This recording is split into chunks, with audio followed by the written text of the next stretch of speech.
నిన్న తెల్లవారుజామున హైదరాబాద్ నుంచి బెంగళూరు వెళ్తున్న V Kaveri AC sleeper bus Kalluru మండలం చిన్నటేకూరు వద్ద మంటల్లో కాలిపోయింది. ఈ ప్రమాదంలో హైదరాబాద్ కు చెందిన వారు ఎక్కువ మంది చనిపోయారు. కర్నూలు బస్సు ప్రమాదానికి సంబంధించి విచారణ వేగంగా కొనసాగుతుంది. విచారణలో కీలక విషయాలు వెలుగులోకి వస్తున్నాయి. పూర్తి అప్డేట్స్ మా ప్రతినిధి సుంకన్న అందిస్తారు.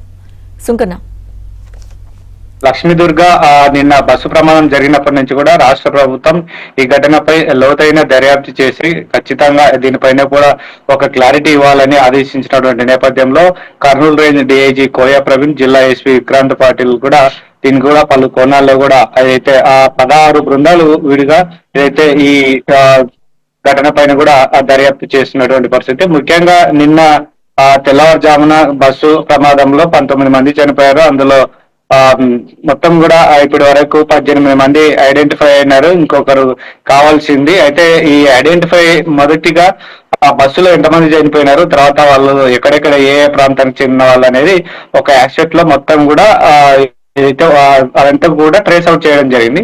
తర్వాత నెక్స్ట్ ఈ బైకును బస్సు ఢీకొనిందా లేకుంటే ఆ బైకే ఆ బస్సును ఢీకొనిందా అనే కోణంలో రెండో భాగంలో దర్యాప్తు చేపట్టారు. అయితే సీన్ ఆఫ్ అఫెన్స్ లో భాగంగా అయితే డిఐజీ కోయా ప్రవీణ్ కూడా నిన్న మొత్తం A to Z ఆ జాతీయ రహదారి పైన కూడా ఆ సంఘటన ముందుగా ఎక్కడైతే బైక్ ఢీకొనిందో అక్కడ నుంచి తర్వాత బస్సులో మంటలు వచ్చి దగ్ధమైన ప్రదేశం ఎంతవరకు నిన్న సాయంత్రం డిఐజీ కోయా ప్రవీణ్ తన సిబ్బంది పోలీస్ అధికారులతో కూడా సీన్ ఆఫ్ రీకన్స్ట్రక్షన్ చేయడం జరిగింది. ఎలా పడింది బైక్, తర్వాత మా బస్సు ఎంత దూరం ఆ బైక్ ఈడ్చుకెళ్ళింది, తర్వాత ఈ బైకే వచ్చి ఢీకొనింది, ఆపోజిట్ డైరెక్షన్ లో బైక్ వచ్చిందా లేకుంటే ముందుగా వెళ్తున్న బైకును బస్సు ఢీకొనిందా లేకపోతే వీళ్ళంతా వీళ్ళే సెల్ఫ్ గా కింద పడి ఈ విధంగా చనిపోవడం జరిగిందా లేకుంటే ఈ బస్సు రాకముందే కావేరీ ట్రావెల్స్ రాకముందే ఇంకో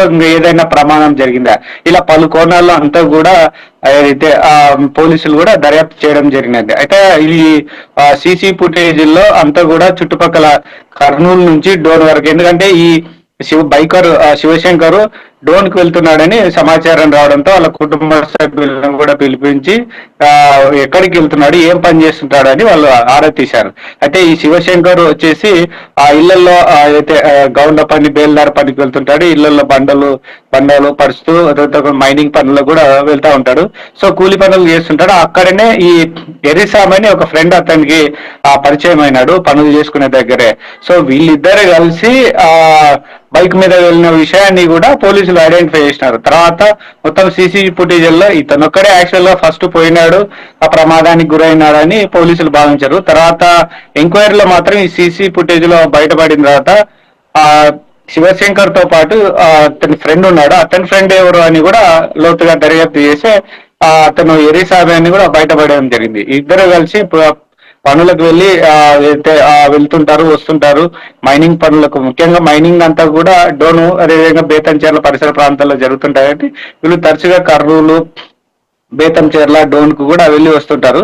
ఆ విషయాన్ని కూడా గుర్తించారు. అయితే స్పాట్ లో అయితే జాతీయ రహదారి పైన బైక్ మీద ప్రయాణం చేసేటప్పుడు శివశంకర్ చనిపోయాడు. కానీ ఎరిసామి ఎక్కడున్నారని కూడా పోలీసులు మళ్ళీ ఒక ప్రత్యేక బృందం కూడా ఏర్పడి అతని ఎవరు ఎక్కడ ఉంటారని కూడా ఆరా తీసి అతన్ని కూడా ఐడెంటిఫై చేయడం జరిగింది. అయితే ఈ ఎరిసాబ్ అతను అనే యువకుడు వాళ్ళ అమ్మ వచ్చేసి సొంత ఊరు లక్ష్మీపురం. అంటే ఈ ప్రమాదం జరిగిన అంటే కర్నూలుకి పక్కనే చాలా నియర్ దూరంలో లక్ష్మీపురం ఉంటుంది. లక్ష్మీపురం దాటుకొని తర్వాత డోన్కి వెళ్లాల్సి ఉంటుంది.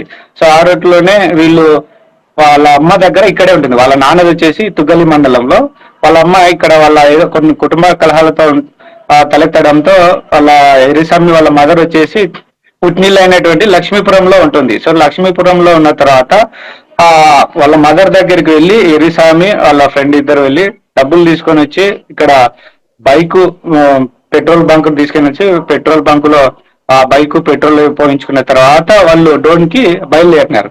ఈ విషయాన్ని కూడా సీసీ ఫుటేజ్ ఆధారంగా అంతా కూడా సేకరించిన పోలీసులు తర్వాత ఇతను ఏమయ్యాడని మళ్ళీ అతను పైన కూడా సెల్ నెంబరు అదేవిధంగా అతని గురించి పూర్తిగా వాళ్ళ ఇంటికి వెళ్ళి అడిగిన తర్వాత అసలు విషయం బయటకు వీళ్ళు ప్రయాణించిందైతే ఇద్దరు వ్యక్తులు. అయితే అందులో శివశంకర్ అయితే రోడ్డు ప్రమాదంలో ఆ బైక్ కింద పడిపోయిన తర్వాత వెంటనే అతను చనిపోవడం జరిగింది. కొద్దిసేపటి తర్వాత ఈ ఎరిసామ్ అనే వ్యక్తి బైక్ కింద పడిన తర్వాత ఆ జాతీయ రహదారి కాబట్టి డివైడర్ ఉంటుంది పెద్దది. ఆ డివైడర్ మధ్యన ఫ్లవర్ అంటే చెట్లు ఉంటాయి, తర్వాత గ్రాస్ ఉంటుంది, ఆ గ్రాస్ లో పడిపోయినారు. సో గ్రాస్ లో పడిపోవడం వల్ల అతనికి పెద్దగా దెబ్బలు లేదు, అయినప్పటికీ కొంత వరకు దెబ్బలు అయ్యి, కానీ తీవ్ర గాయాలయ్యి చనిపోయినటువంటి దెబ్బలు అయితే తగలేదు. సో అతను ఏం చేసినట్టు అదే సమయంలో వర్షం పడుతుంది, భారీ వర్షం పడుతుంది. సో ఇద్దరం వెళ్తుంటే కింద పడి ఇట్లా జరిగింది అని పోలీసులకు ఎరిసామి చెప్పినట్లుగా మనకు అందుతున్నటువంటి సమాచారం. అంటే నిన్న పోలీస్ శాఖ వాళ్ళు మాత్రం ఒక ప్రకటనను విడుదల చేశారు. ముందుగా ఆ బైక్ వెళ్తా ఉంటే ఆ వెనుక నుంచి కావేరీ ట్రావెల్స్ బస్ వచ్చి ఢీకొనింది.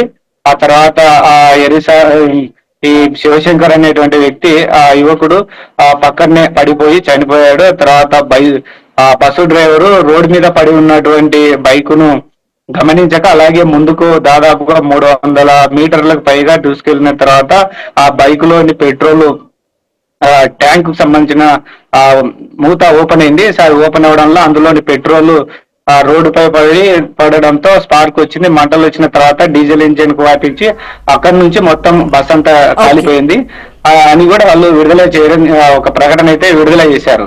అయితే ఈ క్రమంలోనే ఇవాళ ఉదయం ఈ ఇద్దరు ఎరిసామి తన ఫ్రెండ్ శివశంకర్ ఇద్దరు రాత్రి లక్ష్మీపురం సమీపంలో ఒక పెట్రోల్ బంక్ లో పెట్రోల్ పోసుకొని ఇద్దరు బైక్ పైన బయలుదేరినటువంటి, అక్కడ కూడా కొన్ని విన్యాసాలు కూడా చేశారు వీళ్ళిద్దరు బైక్ మీద.